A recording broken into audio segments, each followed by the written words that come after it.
नमस्कार दोस्तों, स्वागत है आपका हमारी इस नई वीडियो में। तो दोस्तों, आज की वीडियो में हम आपको बताने वाले हैं डी ट्रिपल एस बी में फॉर्म भरने से पहले जो रजिस्ट्रेशन यानी कि वन टाइम रजिस्ट्रेशन होता है वो आप कैसे करेंगे। तो दोस्तों, बता दें डी ट्रिपल एस बी के अगर आपको किसी भी भर्ती के लिए आवेदन करना है तो आपका रजिस्ट्रेशन होना जरूरी है।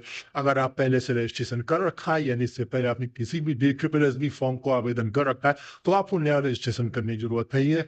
अगर आप अपना पासवर्ड भूल गए हैं तो फॉरवर्ड पासवर्ड करके आप जो है अपना जो डिटेल्स है वो दोबारा जनरेट कर सकते हैं। बहरहाल दोस्तों, हम आपको बताने वाली इस वीडियो में नया रजिस्ट्रेशन कैसे करेंगे। तो सबसे पहले हम क्लिक करते हैं न्यू रजिस्ट्रेशन पे। जैसे आप न्यू रजिस्ट्रेशन पे क्लिक करेंगे तो यहाँ पे देख सकते हैं छोटा सा फॉर्म आएगा जिसमें कि आपको यहाँ पे अपना नाम डालना है।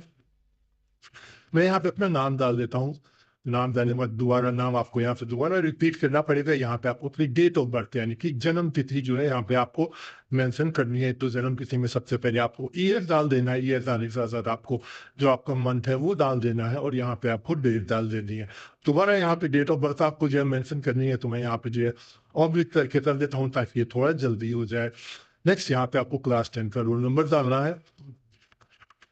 क्लास 10 का रोल नंबर डालने के बाद यहाँ पे आपको जो है क्लास 10 का रोल नंबर दोबारा डालना पड़ेगा। तो मैं यहाँ पे दोबारा रोल नंबर अपना डाल देता हूँ। खाली बात यहाँ पे पूछा है क्लास 10 आपने जो है कब पास आउट किया है। तो क्लास 10 आपने जब भी जो है पास आउट किया है, पासिंग ईयर डाल देना है आपको।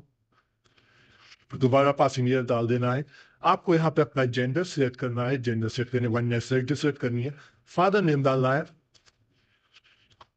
दोबारा फादर नेम रिपीट करना है। नेक्स्ट आपको मदर नेम डालना है। फिर से मदर नेम रिपीट करना है। अगर आपकी शादी हो गई है तो आपको यहाँ पे अपनी वाइफ का नाम डालना है। अगर आप महिला व्यक्ति है तो यहाँ पे आपको अपने हस्बैंड का नाम डालना है। अगर मैरिड नहीं है तो आप इस ऑप्शन को छोड़ सकते हैं क्योंकि बाद में इसको जो है वेरीफाइड भी कर सकते हैं। नेक्स्ट आपको यहाँ पे अपना मोबाइल नंबर देना है।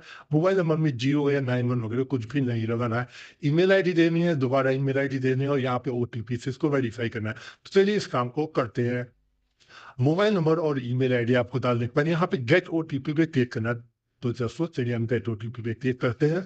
तो आप देख सकते हैं मैंने अपने रजिस्टर्ड मोबाइल पे जो ओटीपी आई वो भी डाल दिया, जो रजिस्टर्ड ईमेल पे ओटीपी आई वो भी डाल दिया। सब कुछ डालने के बाद आपको वेरीफाई ओटीपी पे क्लिक करना है। अगर काफी देर तक ओटीपी नहीं आती है आपके पास तो आप रीसेंड ओटीपी कर सकते हैं। ओटीपी के डिटेल्स वेरीफाई करने में यहाँ पे आपसे पूछ रहे हैं क्या आप आईडी प्रूफ में अपना आधार कार्ड नंबर देना चाहते हैं। तो अगर आप देना चाहते हैं तो यहाँ पे आप अपना आधार कार्ड का नंबर डाल सकते हैं। तो मैं यहाँ पे अपना आपको बताओ तो जो नंबर मैं डाल रहा हूँ ये एक सैंपल नंबर है, ये मेरा नंबर नहीं है, ये केवल आपको समझाने के लिए डाला जा रहा है। अगर आप यहाँ पे अपना आधार कार्ड डिटेल्स नहीं देना चाहते तो आप इसको सिंपली नो करके भी आगे बढ़ सकते हैं। तो मैं यहाँ पे नो करके आगे बढ़ता हूँ। जैसे आप आगे बढ़ेंगे तो यहाँ पे आपसे पूछेगा आप आईडी प्रूफ में क्या देना चाहते हो। तो मैंने यहाँ पे सिंपली अपना वोटर आईडी सेलेक्ट कर दिया है। वोटर आईडी कार्ड का मैं नंबर जो है यहाँ पे डाल देता हूँ। वोटर आईडी कार्ड का नंबर डालने के बाद यहाँ पे आपसे दोबारा पूछेगा कि आप अपना यहाँ पे नंबर दोबारा डाल दीजिए। लेकिन अगर आप आधार कार्ड से अपना वेरीफाई कराएंगे तो यहाँ पे आपको कुछ भी जो है ऐसा नहीं देना पड़ेगा। सिंपली आपको आधार नंबर डालना है। आधार नंबर पे जो नाम है वो डालना है। यहाँ पे आपको जो है फोटो जो है अपलोड करनी है। आईडी प्रूफ तो बता दें जो साइज है वो 15 से 60 KB के बीच होना चाहिए। अगर आपको फोटो सिग्नेचर साइजिंग करने में दिक्कत आए तो आप हमारी वेबसाइट सरकारी रिजल्ट टूल्स का इस्तेमाल कर सकते हैं। इस वेबसाइट पे जाके यहाँ पे आप देख सकते हैं इमेज साइज का ऑप्शन है। ये वेबसाइट आपको मिल जाएगी। वीडियो के डिस्क्रिप्शन में भी मैं आपको उसका लिंक दे दूंगा। वेबसाइट की मदद से आप जो है DSSSB के लिए जो 5-7 की फोटो है वो भी सेट कर सकते हैं। इसी ऑप्शन के अंदर जाएंगे तो आपको तमाम तरीके के ऑप्शन मिल जाएंगे। पर्टिकुलर साइज भी आप सेट कर सकते हैं। वापस चलते अपने फॉर्म पर आगे बढ़ेंगे। यहाँ पे आपको पासवर्ड अपना बनाना है। बता दें जो पासवर्ड है वो आपका जो है इसमें जो है अल्फाबेट का करेक्टर, न्यूमेरिक करेक्टर और जो है सब स्पेशल करेक्टर होने चाहिए। टोटल 8 डिजिट का कम से कम पासवर्ड होना चाहिए। सब कुछ करने के बाद यहाँ पे जो है आपको इस तरीके से क्लिक करना है। प्रीव्यू पे क्लिक करना। तो चलिए मैं अपने यहाँ पे पासवर्ड बनाता हूँ और फिर प्रीव्यू पे क्लिक करता हूँ। तो दोस्तों मैंने प्रीव्यू करके सारी चीजें चेक कर ली है। अब हम जो है इसको सबमिट करते हैं और उससे आपको जो आवेदन करके दिखाते हैं कैसे इसका आवेदन होगा। दोस्तों जैसे हमने सबमिट किया आप देख सकते हैं यहाँ पे हमारा स्टेटस जो लॉग आउट हो चुका है। अब आपको किसी भी भर्ती के आवेदन करने के लिए आपको सिंपली यहाँ पे साइन इन पे क्लिक करना है। साइन इन पे क्लिक करते ही बाद आपको यहाँ पे पीजे तिथि डालनी है, रोल नंबर डालना है, यहाँ पे जो पासिंग ईयर है वो डालना है और जो पासवर्ड आपने क्रिएट किया है वो डालना है।